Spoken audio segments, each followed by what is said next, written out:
السلام عليكم ورحمة الله.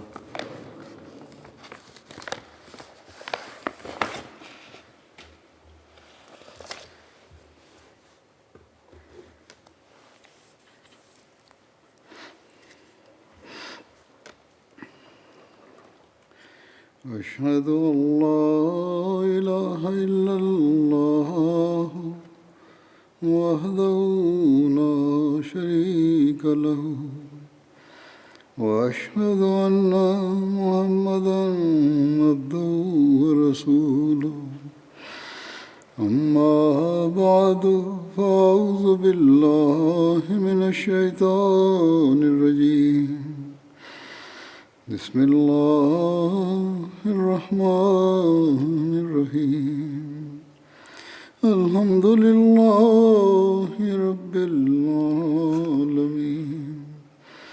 الرحمن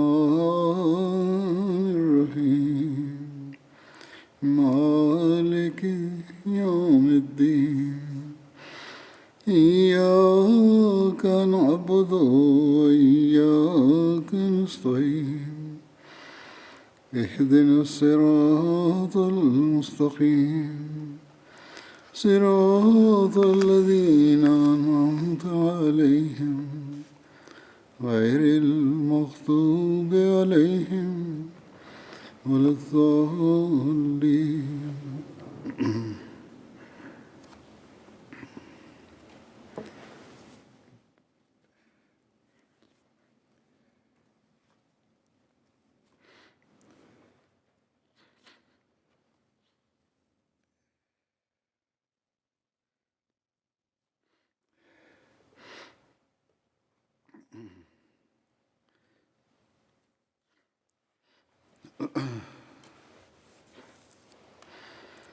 हज़रत उमर के दरबार में Les savants, en particulier les savants du Saint-Coran, jouissaient d'un éminent statut dans la présence du calife Omar radhiyallahu anhu.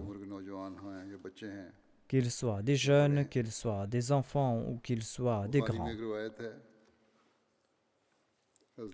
Le recueil d'Al-Bukhari rapporte qu'Ibn Abbas radhiyallahu anhu a déclaré: Uyayna bin Hissan bin Hudhayfa est venu à Médine et il a logé chez son neveu Hur bin Kays. Hur bin Kays que le calife Omar plaçait tout près de lui lorsqu'il s'asseyait.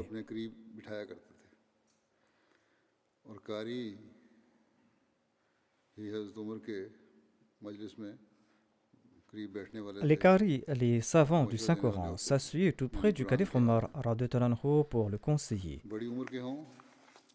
Que ces qaris, que ces savants du Saint-Coran soient âgés ou qu'ils soient jeunes.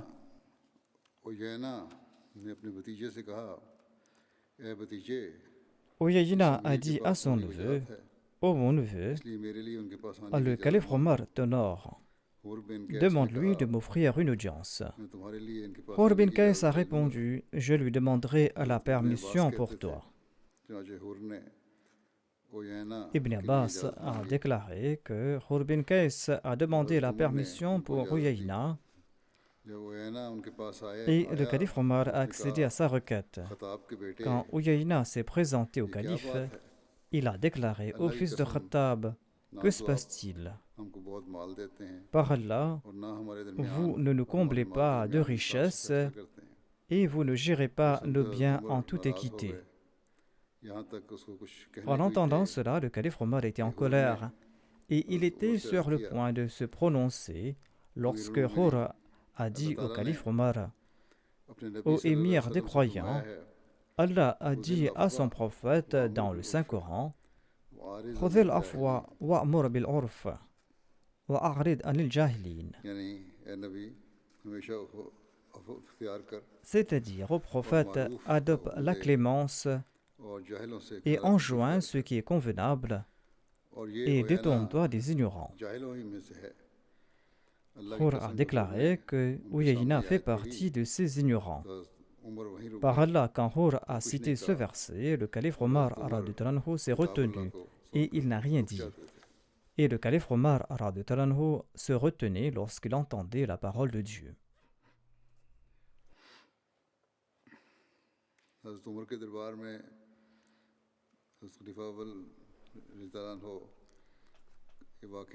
Le premier calife de la communauté Ahmadiyya évoque un incident qui a eu lieu dans la présence du calife Omar radhiyallahu anhu.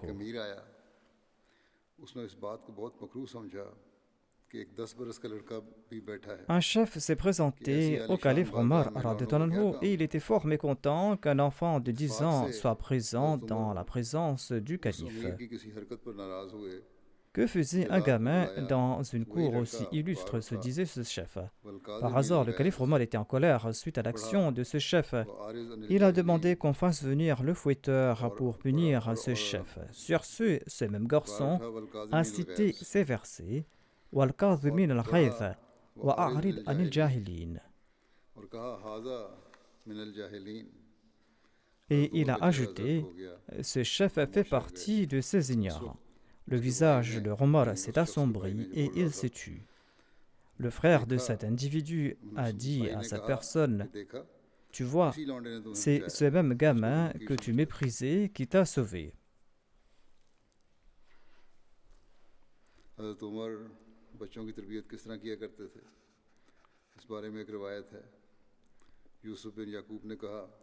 Voici comment le calife Omar radhiyallahu anhu éduquait les enfants. Selon un récit, Yusuf bin Yaqub a déclaré « Ibn Shihab m'a dit à moi et au fils de mon oncle, alors que nous étions tout enfants. Il nous a dit « Ne vous méprisez pas pour le fait que vous êtes des enfants. » Quand le calife Omar radhiyallahu anhu faisait face à un problème, il faisait venir des enfants et il leur demandait aussi conseil, afin d'affiner leur intelligence.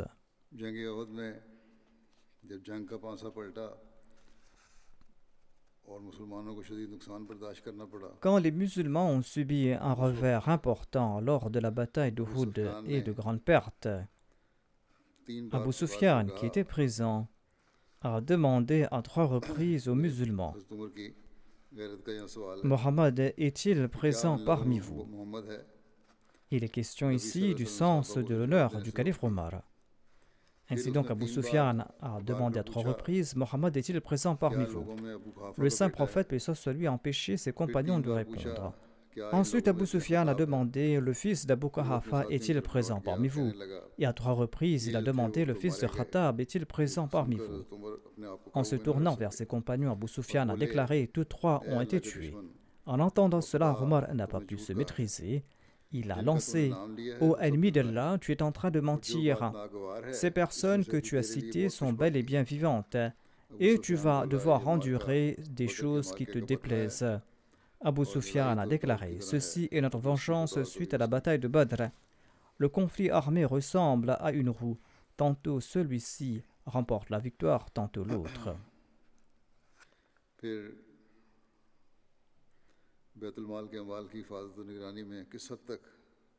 Le calife Omar radhiyallahu anhu était très prudent quant à la protection et la gestion des biens de la Bayt al-Mal. Zayn bin Aslam relate ceci. Omar bin Khattab a consommé du lait, cela l'a plu. Quelqu'un lui a offert du lait et il en a consommé et cela l'a plu. Il a demandé à celui qui avait offert du lait, d'où vient ce lait? L'autre a répondu qu'il était parti à une source et il a nommé cette source. Là-bas, dit-il, se trouvaient des gens qui abreuvaient les chameaux consacrés à l'aumône. Ils ont trait du lait pour moi et j'ai placé ce lait dans ce récipient que j'utilise pour consommer de l'eau. Omar bin Khattab a placé ses doigts dans sa bouche pour regurgiter ce lait. Étant donné qu'il s'agissait du lait de la zakat, il ne souhaitait pas en consommer. Le fils de Bara bin Mahrour raconte qu'un jour le calife Omar est sorti de chez lui et il est monté sur la chaire de la mosquée. Il était malade à l'époque et on lui a proposé du miel pour sa maladie.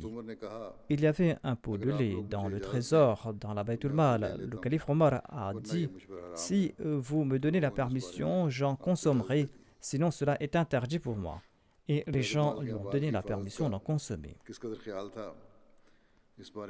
J'avais déjà évoqué l'incident suivant sur le soin qu'il apportait à la protection des biens de la Bayt al-Mal. Je mentionne ce récit de nouveau ici brièvement. Par une mi-journée torride, le calife Omar radhiyallahu anhu ramenait en personne 2 chameaux vers les pâturages de peur de les perdre. Quand Othman radhiyallahu anhu l'a vu par hasard, il a déclaré: nous pourrons le faire à votre place. Venez vous mettre à l'ombre. Le calife Omar a répondu: restez à l'ombre, ceci est mon travail et je vais le faire moi-même.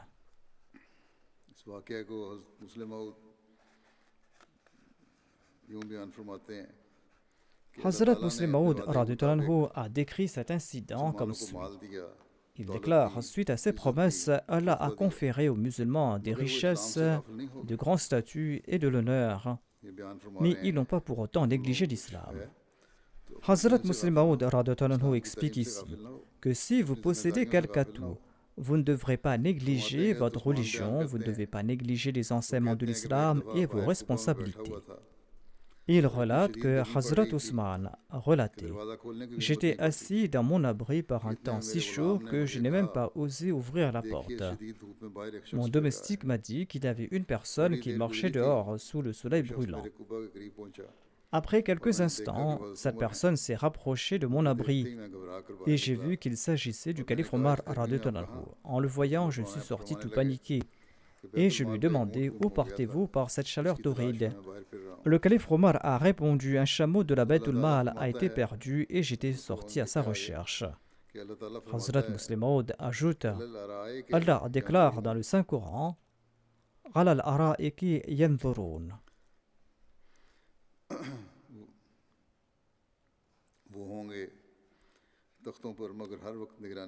Ils seront sur les trônes, certes, mais ils seront toujours aux commandes. Les faveurs et les conforts de ce monde ne les rendront pas paresseux.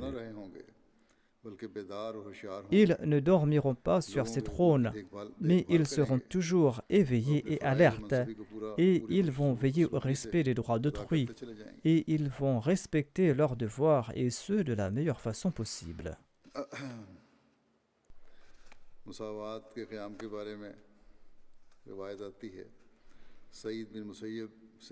Voici un récit sur le sens d'égalité du calife Omar radhiyallahu anhu. Saïd bin Musayyib relate qu'un juif et un musulman qui avaient un différend s'étaient présentés au calife Omar.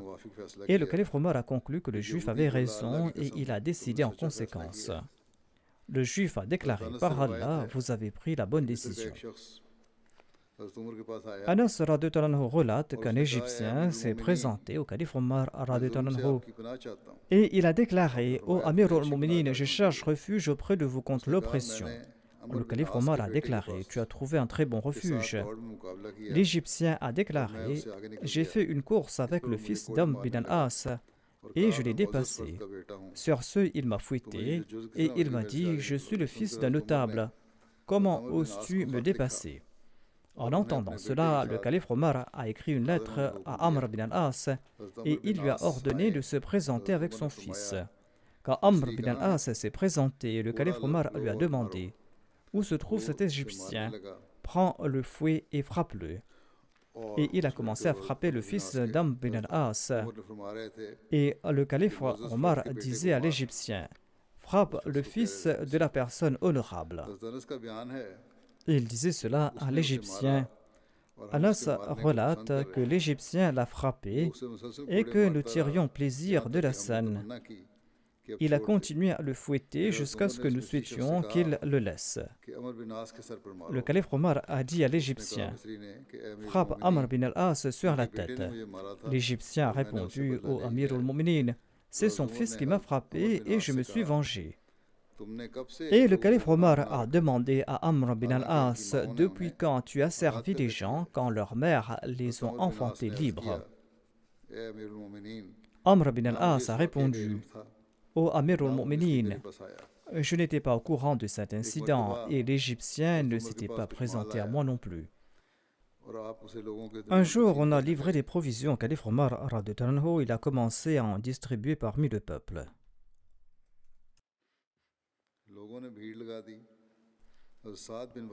Il y avait un attroupement. Saad bin Waqqas s'est frayé un chemin dans la foule et il s'est avancé et il s'est approché du calife. Le calife l'a frappé d'un coup de son fouet. Il a déclaré que tu n'as pas peur du sultan de Dieu sur terre et tu as traversé la foule pour avancer. Je souhaite te dire que le sultan d'Allah sur terre n'a pas peur de toi non plus.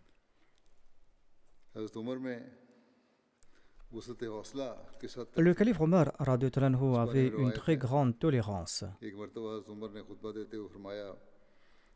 Selon un récit, en prononçant un sermon, un jour, il avait déclaré: Aux gens, si l'un d'entre vous voit la moindre faute en moi, eh bien, vous devez la redresser. Un homme s'est levé et il a déclaré: Si nous constatons la moindre faute chez vous, eh bien, nous allons la corriger avec nos épées. Le calife Omar a déclaré: Dieu merci, Allah a créé dans cette Oumma des gens qui corrigeront les fautes de Omar avec leurs épées.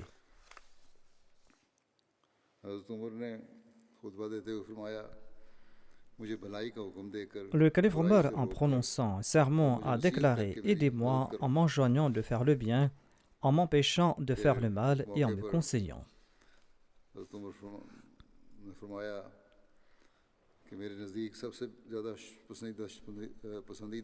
À une autre occasion, le calife Omar radhiyallahu anhu a déclaré: La personne que je préfère la plus est celle qui m'informe à propos de mes défauts.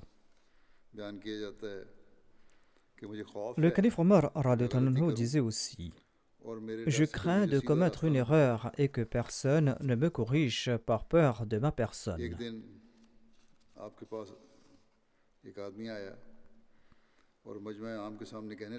Un jour, quelqu'un lui a dit en public: Ô Omar, crains Allah. Certains étaient très fâchés en entendant cela et ils ont voulu faire taire cette personne. Le calife Omar radhiyallahu anhu lui a dit: Il n'y a aucun bien en toi si tu n'indiques pas ma faute et il n'y a aucun bien en moi si je ne t'écoute pas. Il souhaitait lui dire qu'il ne devait pas se contenter de dire des paroles en l'air, mais de préciser ses déclarations. Un jour, le calife Omar s'est levé pour prononcer le sermon. Il venait de dire aux gens: Écoutez et obéissez, quand quelqu'un l'a interrompu et a déclaré: Ô Omar, nous ne t'écouterons pas et nous n'allons pas t'obéir. Le calife Omar lui a demandé gentiment pourquoi cela au serviteur d'Allah. Il a répondu: Le tissu distribué parmi les gens de la Baytul Mal ne suffisait que pour faire des chemises. On ne peut pas faire des vêtements complets. Et vous avez reçu la même quantité de tissu. Comment se fait-il que vous ayez un complet de vêtements? Le calife Omar lui a dit: Reste à ta place. Ensuite, il a fait venir son fils Abdullah.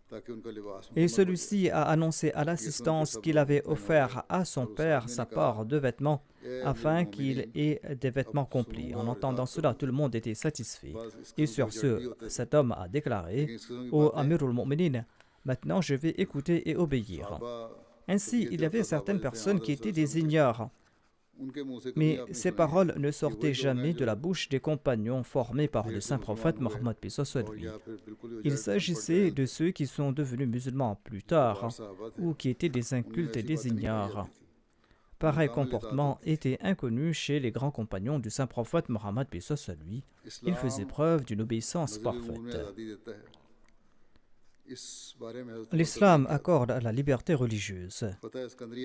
Quelle était la méthode adoptée par le calife Omar radhiyallahu anhu à ce propos?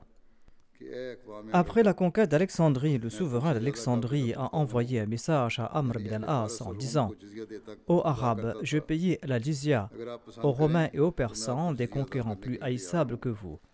Je suis prêt à vous payer la jizya si vous le souhaitez, à condition que vous retourniez les prisonniers de guerre de ma région. Amr bin al-As a envoyé ses requêtes au calife Omar radhiyallahu anhu. Celui-ci a répondu: Suggère au souverain d'Alexandrie de payer la jizya. Les prisonniers de guerre en possession des musulmans seront autorisés quant à eux à se convertir à l'islam ou de suivre la religion de leur nation. Quiconque deviendra musulman rejoindra les musulmans et ses droits et ses devoirs seront les mêmes que ceux des musulmans. Mais quiconque adhère à la religion de son peuple sera assujetti à la même jizya que ses coreligionnaires.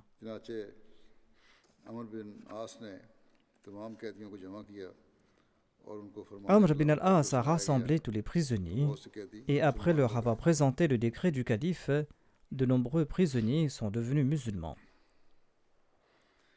मजहबी आज़ादी में आप किस कदर मोहतात थे इस बारे में एक वाक़या है।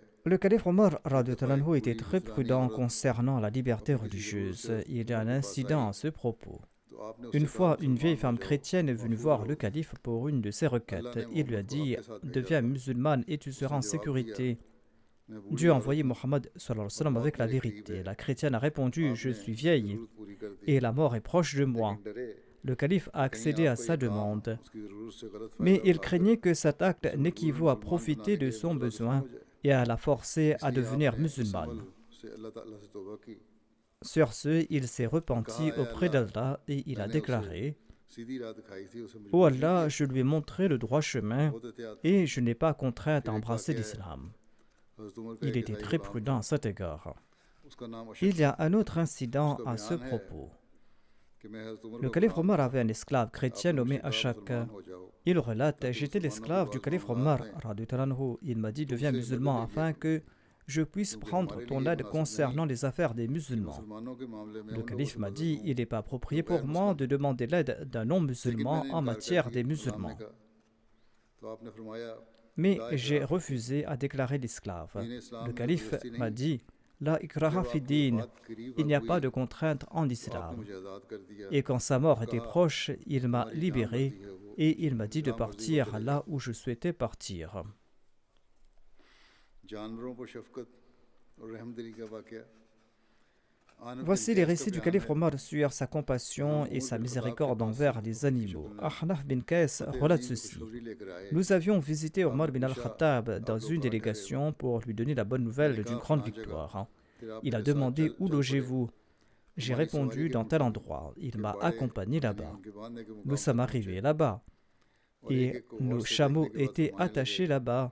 क्या तुम्हें Et अपनी après avoir सवारियों regardé के बारे chacun de में ces animaux, अल्लाह से खौफ नहीं il a करते? déclaré, ne craignez-vous क्या pas तुम्हें मालूम Allah नहीं कि इनका concernant भी vos तुम पर हक है? montures? उन्हें खुला Ne क्यों न savez-vous छोड़ pas दिया कि qu'ils ont des घास droits वगैरह sur खाएं? vous? Pourquoi vous ne les lâchez pas afin qu'ils puissent paître हज़रत librement? उमर ने एक ऊँट देखा जिस पर बेबसी और बीमारी के आसार Le बिल्कुल calife नुमायां Omar a थे vu qu'un chameau était सालिम बिन visiblement अब्दुल्लाह बयान faible करते et हैं malade. कि हज़रत उमर बिन खत्ताब Salim ने bin Abdullah rapporte que अपना le हाथ calife Omar ऊँट bin की पीठ पर Khattab एक a जख्म के placé पास sa main रखा tout près d'une और blessure खुद को sur le मुखातिब dos करके du कहने chameau लगे et मैं il a डरता हूँ déclaré कि कहीं Je crains मेरे d'être बारे में interrogé अल्लाह के par यहाँ मेरी Allah बात à पुष्ट न ton हो। sujet. फिर एक रिवायत है असलम से रिवायत करते हैं Aslam relate que le calife Omar radhiyallahu anhu a déclaré खाने की ख्वाहिश पैदा हुई Je souhaite consommer du poisson frais. हज़रत उमर के गुलाम का नाम है Yarfa, un esclave सवारी du पर calife सवार Omar हुआ radhiyallahu anhu, a pris sa और आगे monture पीछे 4 मील तक et il a दौड़ाकर parcouru 6 एक उम्दा km à la मछली खरीद ronde कर pour लाया, chercher du bon poisson. फिर सवारी की तरफ मुतवज्जे हुआ और उसे गुस्ल दिया Puis il s'est tourné vers le फिर हज़रत cheval उमर et भी l'a आ गए lavé. और फरमाने लगे चलो यहाँ तक Le calife Omar est अपनी venu सवारी को देखकर et il फरमाया a déclaré तुम इस Allons-y. पसीना को धोना Et भूल il a गए हो, regardé जो l'animal, il उसके a कान के नीचे déclaré है। Tu as oublié de तुमने laver la उमर की ख्वाहिश sueur पूरी qui est करने के sous लिए son oreille. एक जानवर को तकलीफ Tu as और fait तबाह करता souffrir था। un animal pour अल्लाह की combler कसम le désir de उमर Omar. तेरी इस मछली को नहीं चखेगा। Par Allah, Omar ne goûtera pas à ton एक poisson. दफ़ा हज़रत उमर के पास गर्मी के मौसम में दोपहर के वक्त इराक Une से fois, une वक्त आया। délégation de l'Irak s'est présentée à Omar en plein été. हज़रत उमर सर पर पगड़ी Il बांध s'est के trouvé उसके Ahnaf bin ऊँट को Qais. तार-गोल वगैरह लगा रहे थे। Le calife Omar portait un आपने turban फरमाया, "ए अहनफ, et il plaçait du अपने कपड़े goudron sur उतारो un chameau और consacré à la आओ इस zakat. ऊँट में Et il अमीरुल disait मोमिनीन की मदद Ô करो। Ahnaf, enlève tes ये vêtements ज़कात et का aide ऊँट है, l'amir au इसमें Mouminin यतीम, concernant विधवा ce और chameau. मिस्कीन का हक है। C'est le chameau de la zakat. Les orphelins, les veuves et les pauvres y ont droit. हज़रत उमर का एक यहूदी को एक जवाब था, उसके बारे में एक रिवायत Le है। calife Omar तारिख radhiyallahu anhu बिन avait खत्ताब से répondu रिवायत à un थी juif suite à कि sa यहूद में से question. किसी शख्स ने उनसे कहा, Il existe un récit à ce अमीरुल propos. मोमिनीन, Tariq a आपकी किताब rapporté में de एक Mohammed bin आयत है, al-Khattab qu'un juif जिसे आप lui a पढ़ते dit हैं, Amirul अगर वो Mu'minin, हमें vous हम récitez पर un यानी verset यहूद से tiré de कौम votre नाज़िल होती, livre. Si तो ce हम इस दिन verset को avait Eid été révélé aux Juifs, इस nous दिन को aurions ईद fait de ce मनाते। jour un हज़रत jour उमर de ने la पूछा, वो Eid. कौन सी है? उसने कहा, Omar bin "Yamaha al-Khattab lui a अकमलतु लकुम demandé quel était दीनकुम ce verset. व Le juif अतममतु a अलैकुम répondu निअमती Al-yawma akmaltu व lakum रदीतु dinakum लकुमुल wa atmamtu इस्लाम alaykum दीना। ni'mati wa यानी raditu आज के lakum दिन al-islam dina. मैंने तुम्हारे लिए तुम्हारे दीन को कामिल कर दिया है, C'est-à-dire, तुम्हें अपनी aujourd'hui, j'ai नेमत parachevé सारी pour की vous सारी votre अता कर दी religion है और मैंने et j'ai तुम्हारे लिए complété इस्लाम ma को faveur तुम्हारे sur दीन के vous. पसंद किया है। et j'ai choisi pour vous l'islam comme religion. Le calife Omar a répondu: nous connaissons ce jour et nous connaissons aussi le lieu où ce verset a été révélé au saint prophète Mohammed paix soit sur lui. Il se tenait à Arafat par un vendredi. Hazrat Muslim Maud relate: un juif a dit au calife Omar: votre Coran contient un verset, s'il avait été révélé dans notre livre, nous aurions célébré l'Aïd ce jour-là. Le calife Omar a demandé: quel est ce verset? Le juif a répondu: Al-Yawma akmaltu lakum dinakum. Le calife Omar a répondu: ce jour-là comprenait deux Eid pour nous, le vendredi et le jour d'Arafat. C'était ce jour-là que ce verset a été révélé.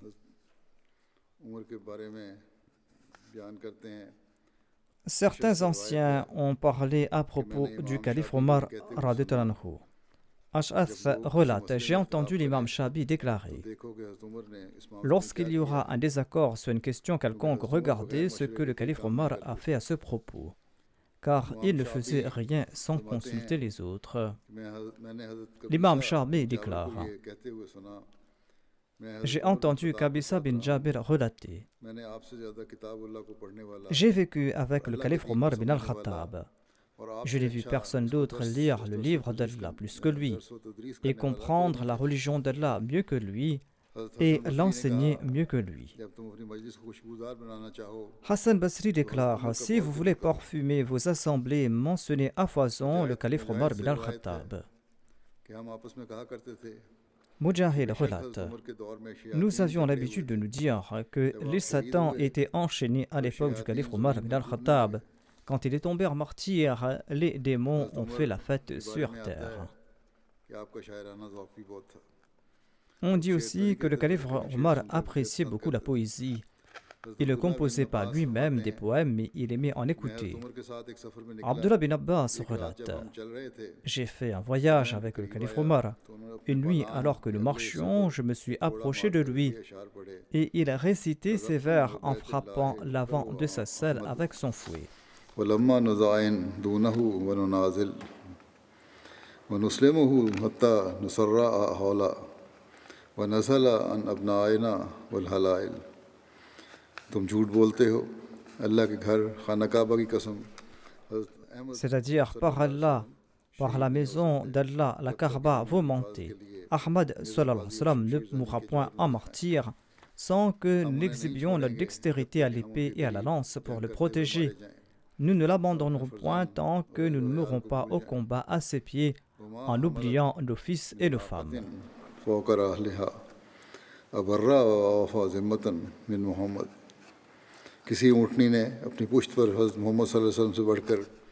Il a déclaré: aucun chameau n'a porté de prophète plus vertueux et plus véridique que Mohammed sallallahu alayhi wa sallam.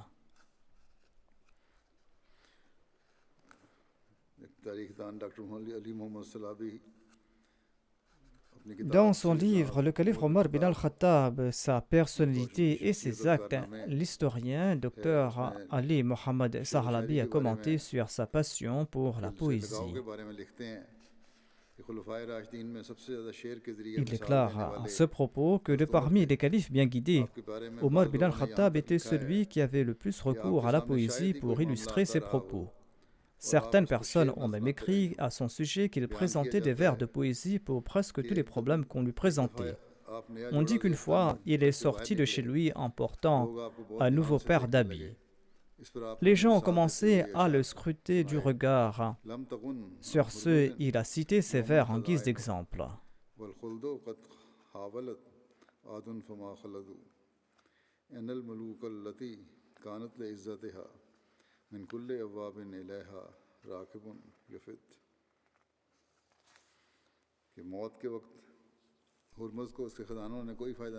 Au moment de sa mort, les trésors ne profitèrent pas à Hormuz.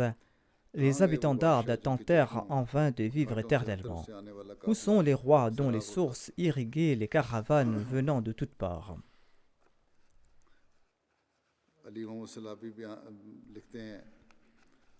Ali Mohammed Salabi écrit que le calife Omar radhiyallahu anhu aimait les poèmes dans lesquels brille l'essence de la vie islamique. Il aimait ces poèmes qui reflètent les caractéristiques islamiques et dont les sens ne contredisent pas les préceptes de l'islam et ses valeurs. Il avait l'habitude d'exhorter les musulmans à mémoriser les meilleurs poèmes en disant « Apprenez la poésie, il s'y trouve les vertus recherchées, il s'y trouve la sagesse des sages, et ces poèmes guident vers les plus hautes vertus. » Et il ne se limitait pas à cela, mais il disait que la poésie est la clé du cœur et le moteur des sentiments vertueux en l'homme. Il décrivait les vertus et les bienfaits de la poésie en disant que le meilleur art de l'homme est la création de quelques vers, des vers qu'il offre selon ses besoins. Les vers adoucissent les cœurs nobles et généreux et ces vers amadouent les cœurs mesquins.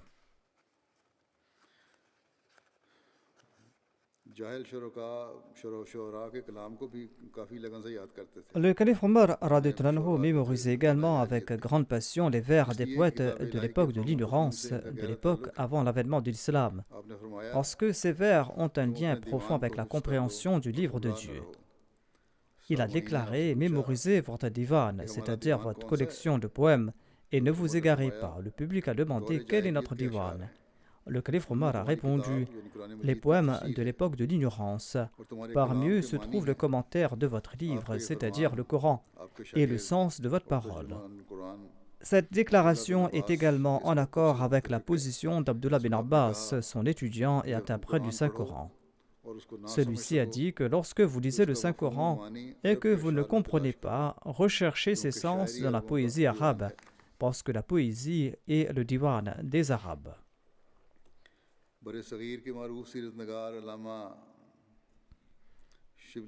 Allama Shibli Normani, un biographe bien connu du sous-continent indien, décrit dans son livre Al-Farouq le goût du calife Omar pour la poésie. Il déclare « Le calife Omar n'était pas connu pour être un grand poète. Certes, il composait très peu de vers, mais il avait un si grand amour pour la poésie qu'on ne peut l'ignorer dans sa biographie. » Le calife Omar avait mémorisé un très grand nombre de vers des poètes arabes de renom et il avait une opinion particulière sur les paroles de tous les poètes. Et les spécialistes de la littérature reconnaissent généralement que personne à son époque n'était plus susceptible de présenter la poésie que le calife Omar. Jahez a écrit dans son livre Al-Bayan wa-Tabyin que le calife Omar avait la plus grande connaissance de la poésie en son temps. Sa passion pour la poésie était telle qu'il écoutait de très bons poèmes et il les répétait encore et encore avec plaisir. Ses devoirs de calife ne lui ont pas permis de s'engager à plein temps dans ses occupations poétiques, mais étant donné son goût naturel, il avait mémorisé des centaines de vers de poésie. Les spécialistes de la littérature déclarent que sa mémoire de la poésie était telle qu'il citait des vers pour tout problème auquel il était confronté. Il aimait uniquement les poèmes sur les thèmes de l'autodétermination, sur la liberté, sur la dignité, sur le respect de soi, et ces poèmes qui comprenaient des leçons.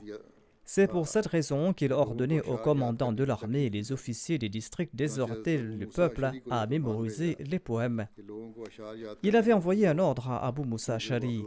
Il lui a dit « Ordonne aux gens de mémoriser les poèmes parce que ces poèmes mènent vers les excellences de la moralité et vers une opinion correcte et l'équité. » Voici l'ordre qu'il a envoyé dans tous les districts. Apprenez à vos enfants à nager et à monter à cheval et à mémoriser des proverbes et de bons poèmes, c'est-à-dire de cultiver aussi la quête de la connaissance. Il convient également de rappeler que le calife Omar a gommé de nombreux défauts de la poésie arabe. À l'époque, dans toute l'Arabie, les poètes avaient l'habitude de citer ouvertement les noms de nobles femmes dans des poèmes et de leur exprimer leur amour. Le calife Omar a aboli cette pratique et l'a sévèrement punie. Il a également qualifié la satire de délit et il a emprisonné Hotaya, un satiriste bien connu pour ce délit. علامہ شبلی نعمانی مزید لکھتے ہیں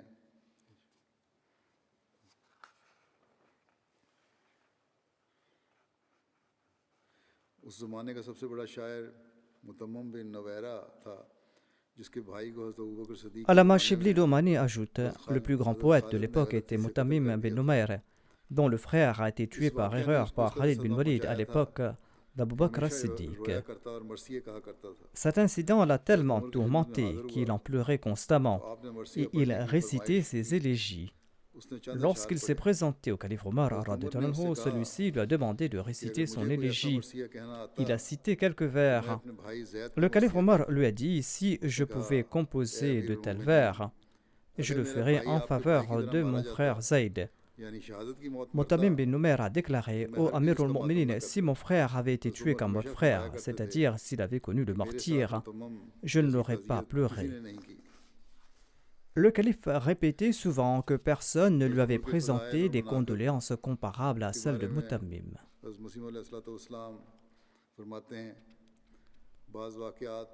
Le Messie premier l'Islam évoque les vertus et les excellences du calife Omar. Il déclare certains événements ou certaines prophéties étaient censés s'accomplir une seule fois ou graduellement ou par l'entremise d'une tierce personne. Il y a par exemple cette prophétie du saint prophète Mohammed lui, affirmant qu'il recevrait les clés des trésors de César et de Khosroès.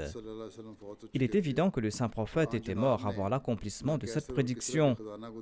Il n'a contemplé ni les trésors de César ou de Khosroès, ni leurs clés.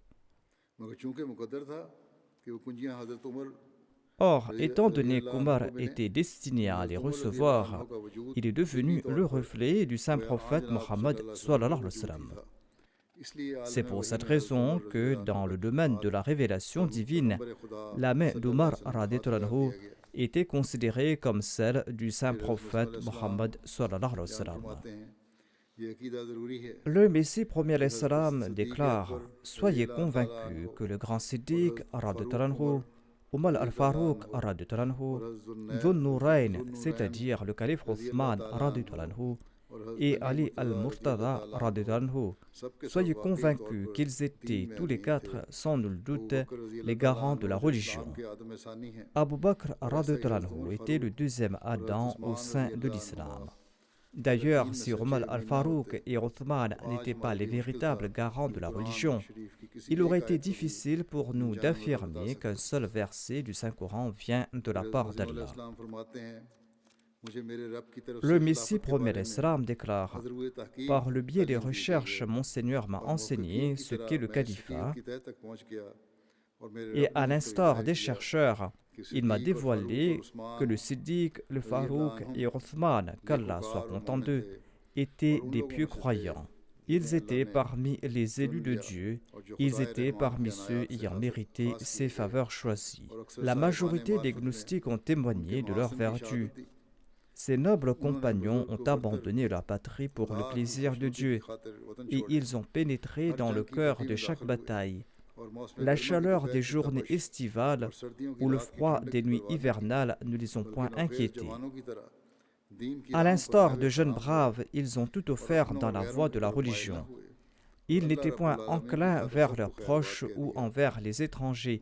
Ils avaient souhaité adieu à tout le monde pour la cause de Dieu, le Seigneur de tous les mondes.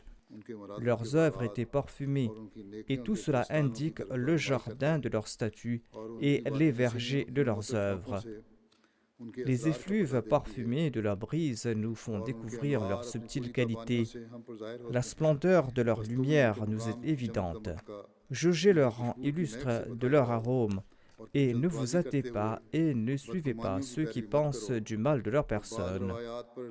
Et ne vous fiez pas uniquement à certains récits regorgeant de poison et d'exagération, des récits indignes de confiance. Nombre de ces récits ressemblent à un vent puissant et destructeur. Ces récits ressemblent à ces nuages cachant la foudre, tout en faisant croire qu'il va pleuvoir. Ainsi, craignez Allah et ne suivez pas pareils récits. Le Messie premier l'Islam ajoute: par Dieu, Allah a fait des Shaykhain, c'est-à-dire d'Abu Bakr radhiyallahu anhu et d'Umar radhiyallahu anhu, et de Dhun-Nurayn, c'est-à-dire de Uthman. Allah a fait d'eux les portes de l'islam. Ils étaient à l'avant-garde de chaque armée du saint prophète Mohammed, paix soit lui, le meilleur de la création.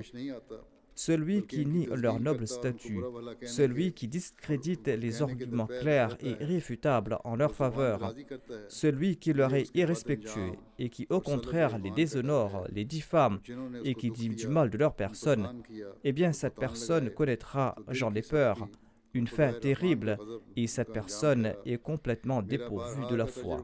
Ceux qui leur ont causé du chagrin, ceux qui les ont maudits, les ont calomniés, ont les cœurs endurcis, et ils ont encouru la colère de Dieu. J'ai maintes fois observé et affirmé ouvertement que nourrir méchanceté et inimitié contre ces nobles personnages est l'un des principaux facteurs brisant le lien unissant l'homme à Dieu. Quiconque nourrit de l'inimitié à leur égard se prive entièrement de miséricorde et de bienveillance. Les portes de la connaissance et de la sagesse divine lui sont à jamais fermées. Allah l'abandonne aux attraits, aux plaisirs de ce monde. Il les jette dans l'abîme des désirs charnels. Il les chasse de son seuil divin et le prive de ses faveurs. Ces califes bien guidés ont été tourmentés. Ils ont été maudits à l'instar des prophètes. Ceci démontre qu'ils étaient les héritiers des prophètes et qu'ils mériteront au jour du jugement la même récompense conférée aux guides divins des nations et des peuples antérieurs.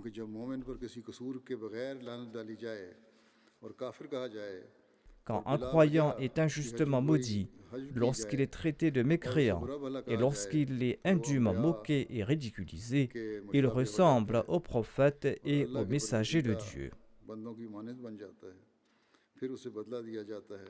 Pareil individu est récompensé à l'instar des prophètes et des messagers divins.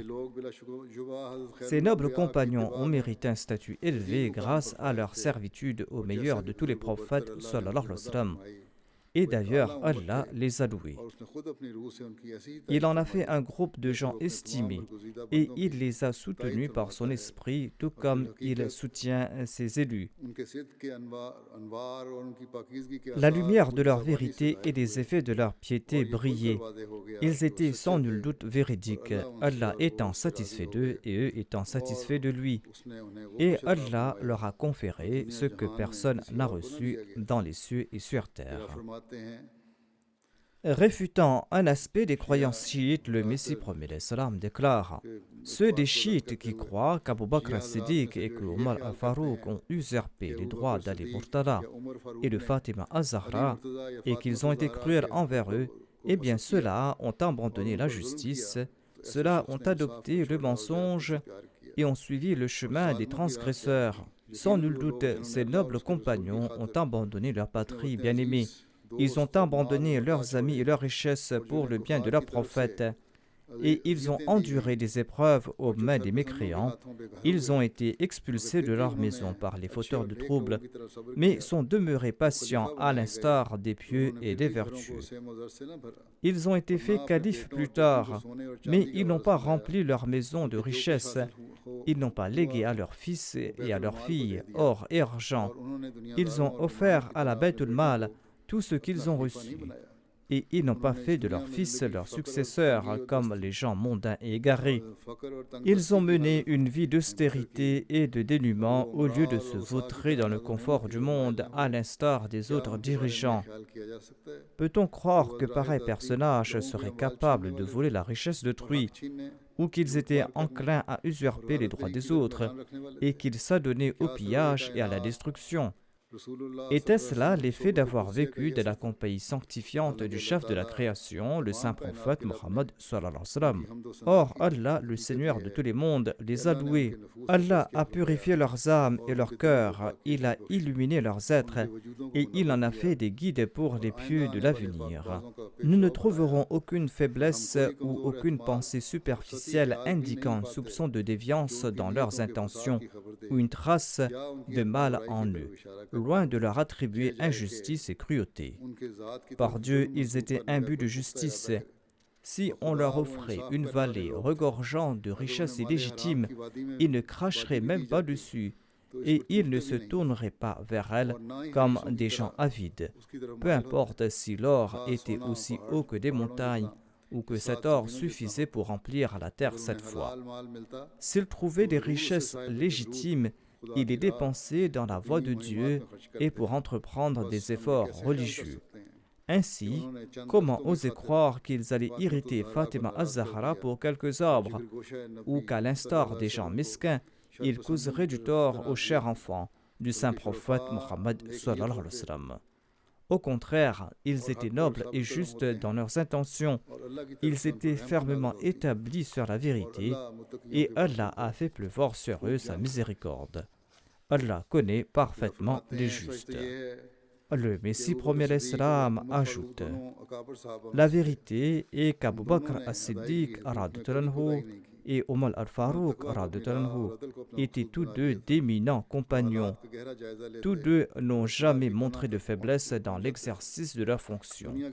La taqwa était leur mode de vie. Établir la justice était leur objectif. Ils méditaient soigneusement sur toutes les questions et scrutaient profondément leur subtilité. Assouvir leur désir mondain n'a jamais été leur objectif. Ils se sont voués à l'obéissance d'Allah.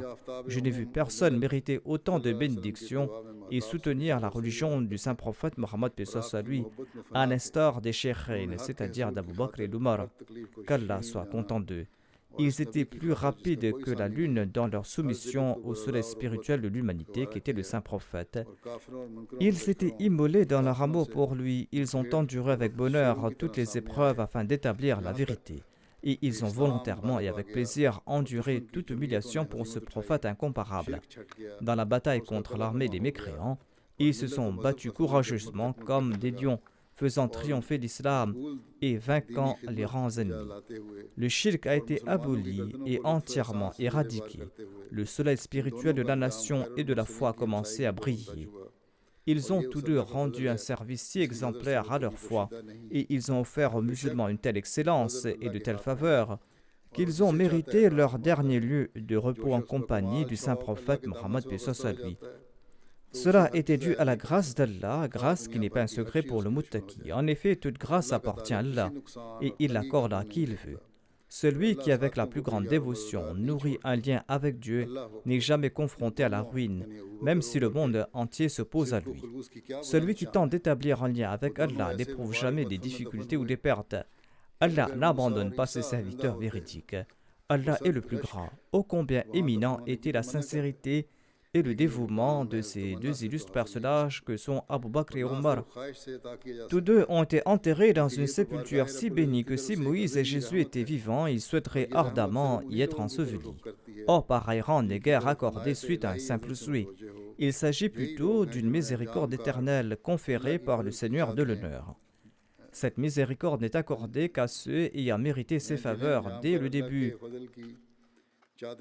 En fin de compte, ces gens sont couverts par la grâce de Dieu.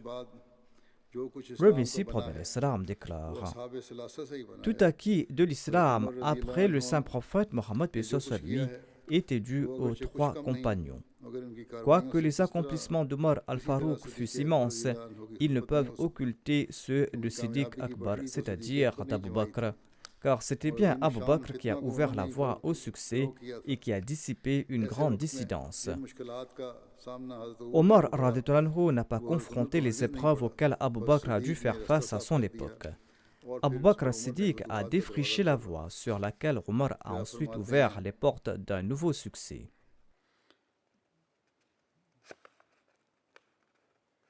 Maulvi Abdul Karim Saheb a décrit l'état du cœur du Messie prophète l'Islam, son amour et son respect pour le saint prophète Mohammed lui et ses deux compagnons que sont Abu Bakr et Omar, qu'Allah soit content d'eux.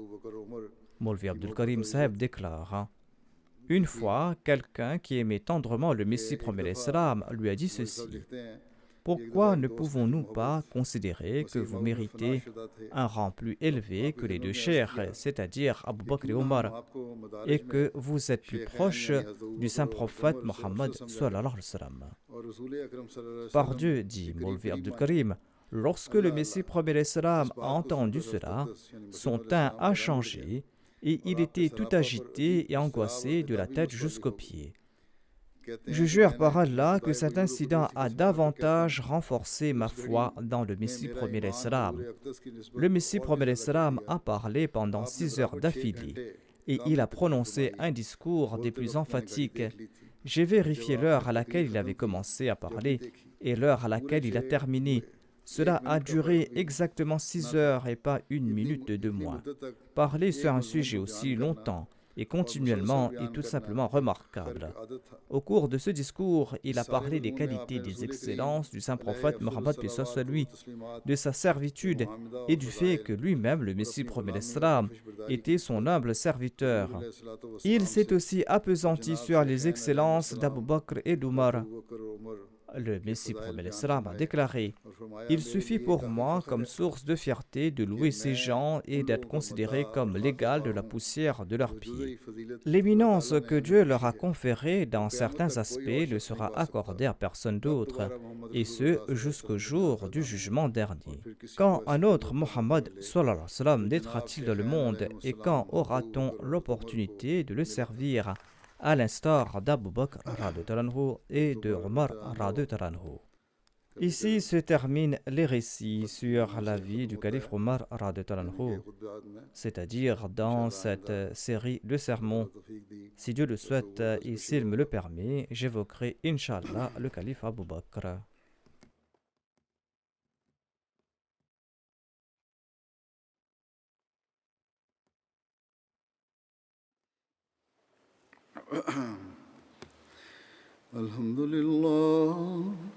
الحمد لله نحمده ونستعينه ونستغفره ونؤمن به ونتوكل عليه ونعوذ بالله من شرور أنفسنا ومن سيئات أعمالنا من يهده الله فلا مضل له ومن يضلل فلا هادي له ونشهد أن لا إله إلا الله ونشهد أن محمدا عبده ورسوله عباد الله رحمكم الله إن الله يأمر بالعدل والإحسان وإيتاء ذي القربى وينهى عن الفحشاء والمنكر والبغي يعظكم لعلكم تذكرون اذكروا الله يذكركم وادعوه يستجب لكم ولذكر الله أكبر